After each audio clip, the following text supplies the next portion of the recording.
غصہ آیا، اتنا غصہ آیا کہ میں نے اپنے باپ کو ایک تماچا مار دیا۔ تماچا مارنا تھا، میرے باپ کا چہرہ سرخ ہو گیا، میرے باپ کی آنکھوں سے آنسو جاری ہو گئے، میرے باپ کی آنکھوں سے آنسو جاری ہو گئے، میرا باپ رونے لگا، میرے باپ کو بڑی تکلیف ہوئی۔ میرے باپ نے کہا تو مجھے تماچا مار کر مجھے تکلیف دے رہا، جا اللہ تجھے معاف نہیں کرے گا۔ اے مولا کائنات، جیسے میرے باپ نے اتنا کہا اور کہہ کر کے میرا باپ دروازے ہٹا، نہ جانے کیا ہوا، میں کش کھا کر کے زمین پہ گر گیا، بے ہوش ہو کے زمین پہ گر گیا۔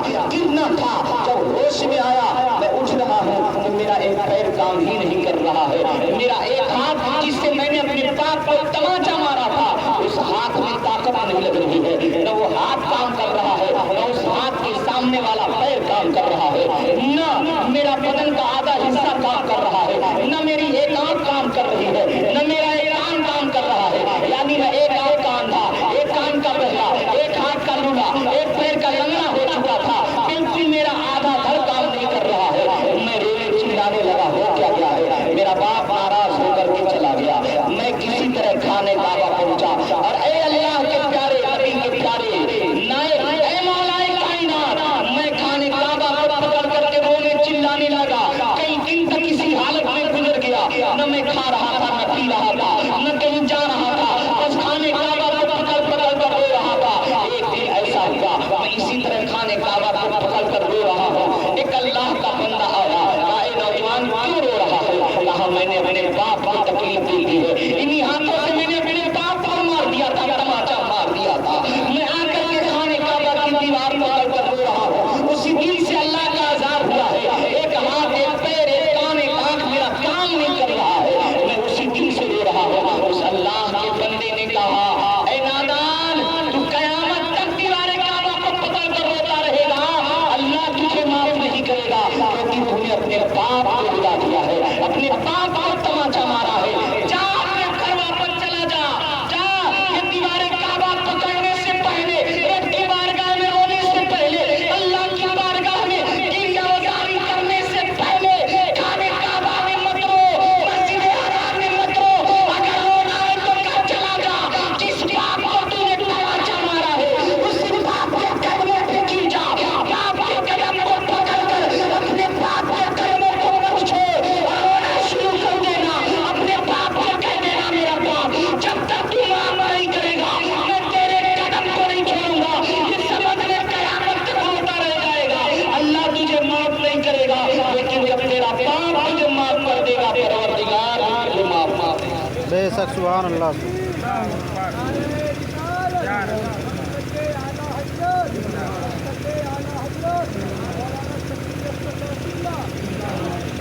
اللہ اکبر۔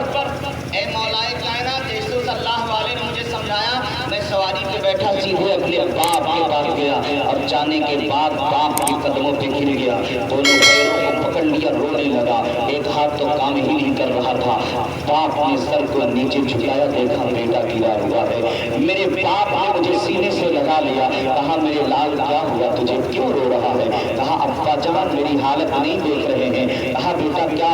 کہا میرا ایک ہاتھ کام نہیں کر رہا، میرا ایک پیر کام نہیں کر رہا، میرا ایک کان میری ایک آنکھ میرا آدھا بدن کام نہیں کر رہا ہے۔ اس باپ کی آنکھوں سے آنسو نکل گئے، کہا میرے لال کیوں، کیسا کیا ہو گیا؟ کہا ابا جان جس دن میں نے آپ کو تماچا مار دیا تھا آپ ناراض ہو کر کے چلے گئے، آپ کی آنکھوں سے آنسو نکل گئے تھے، وہ ابا جان اسی وقت میں کش کھا کر گر گیا تھا، جب اٹھا تو دیکھا میری یہ حالت ہے۔ میرے والد گرامی میرے ابا جان، میں اسی دن سے کھانے کعبہ میں پڑا رو رہا ہوں۔ وہ ایک اللہ والے نے مجھ سے کہا جا پہلے اپنے گھر چلا جا، اپنے باپ کو راضی کر لے، جب تیرا باپ راضی ہو جائے گا تیرا پروردگار بھی تجھ سے راضی ہو جائے گا۔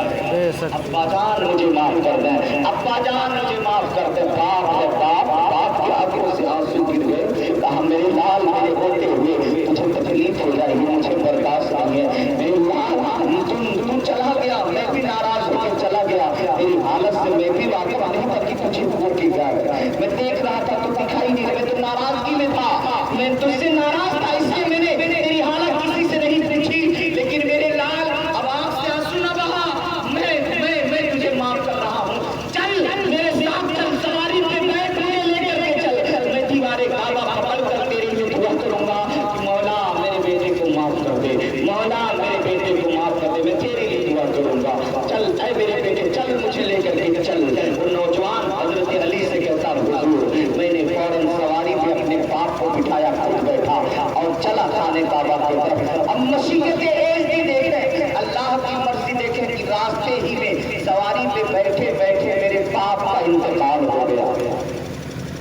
میرے باپ کا انتقال ہو گیا، اب میں کہاں خانے کعبہ جاؤں، واپس گھر گیا۔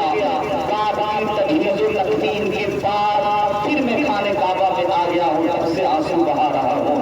حضرت علی رضی اللہ تعالیٰ عنہ کہتے ہیں اے نوجوان مت گھبرا، مت آنسو بہا، کیا تیرا باپ تجھ سے راضی ہو چکا تھا؟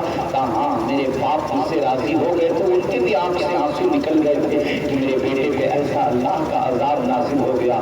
میرے باپ نے کہا بیٹا میں تجھ سے راضی ہو گیا ہوں، لیکن چل میں خانے کعبہ میں تیرے لیے دعا کروں گا۔ میں اپنے باپ کو لے کر خانے کعبہ آ رہا تھا، راستے میں میرے باپ کا انتقال ہو گیا۔ حضور اس دن سے پھر میں خانے کعبہ میں پڑا ہوا ہوں، لیکن رو رہا ہوں، آنسو بہا رہا ہوں، عذاب ختم نہیں ہو رہا ہے۔ حضرت علی نے کہا رک جا رک جا رک جا، آنسو مت بہا، اے نوجوان کچھ دیر کے لیے ٹھہر جا۔ نوجوان بالکل وہی خاموش ہو گیا۔ حضرت علی فوراً وہی دو رکعت نفل کی نماز کی نیت کرتے ہیں، اور نیت کرنے کے بعد دو رکعت نماز پڑھتے ہیں۔ نماز پڑھنے کے بعد اپنی پیشانی کو زمین پہ رکھتے کہتے ہیں میرے پروردگار یہ نوجوان تیرے گھر میں آنسو بہا رہا ہے، رو رہا ہے، اے میرے پروردگار یہ نوجوان کہہ رہا ہے اس کا باپ اس سے راضی ہو گیا تھا۔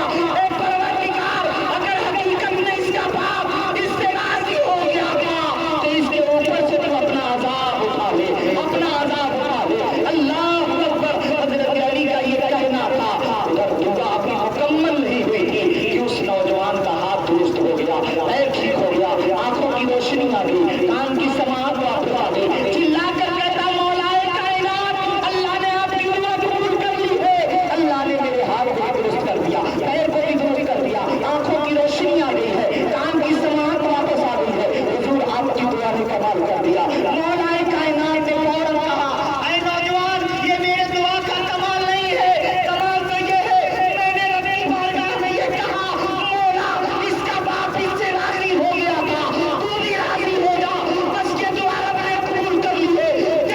اللہ تجھے معاف نہیں کرتا، تجھے معاف اس لیے کیا کہ تیرا باپ اس سے راضی ہو گیا۔ بے شک سبحان اللہ۔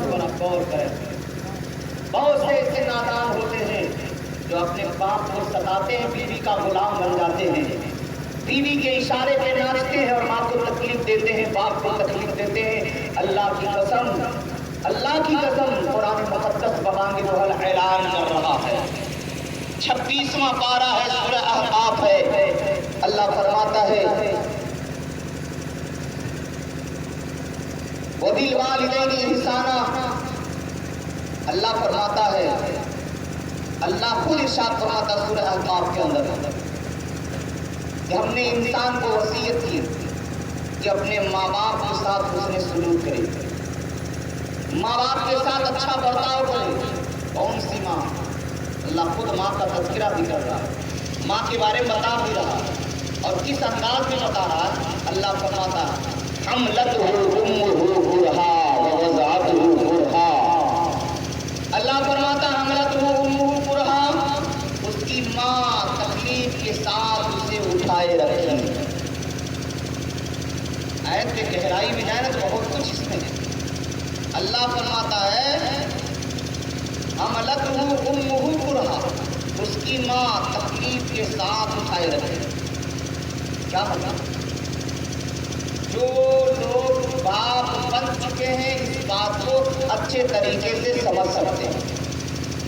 جو نوجوان اپنے باپ سے پیار نہیں کرتا، ماں سے پیار نہیں کرتا، اگر وہ باپ بن گیا، اگر وہ باپ بن گیا تو اس بات کو بڑے اچھے انداز میں اس طریقے سے سمجھ سکتا۔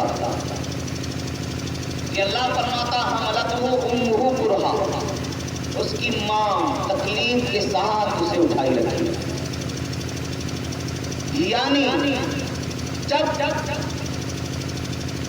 نطفہ اس کے شکم میں، اس کے رحم میں قرار پایا، حمل ٹھہر گیا، اور جیسے حمل ٹھہرا عورت کی ایک نئی زندگی کی شروعات ہوتی ہے اور تکلیفوں کا دور شروع ہوتا ہے۔ کتنے لوگ تو میرے پاس آتے ہیں، کہتے ہیں حضور مولانا صاحب، حضرت قاری صاحب میری بیوی حمل سے ہے، تو حضور میری بیوی کو دقت شروع ہوئی، کہا کیا؟ تو میری بیوی کے جیسے حمل ٹھہرا ہے، الٹی پہ الٹی ہو رہی ہے، اس کی الٹی بند نہیں ہو رہی، اس تعبیر بھی دیتے۔ کوئی آ کر کہتا حضور میری بیوی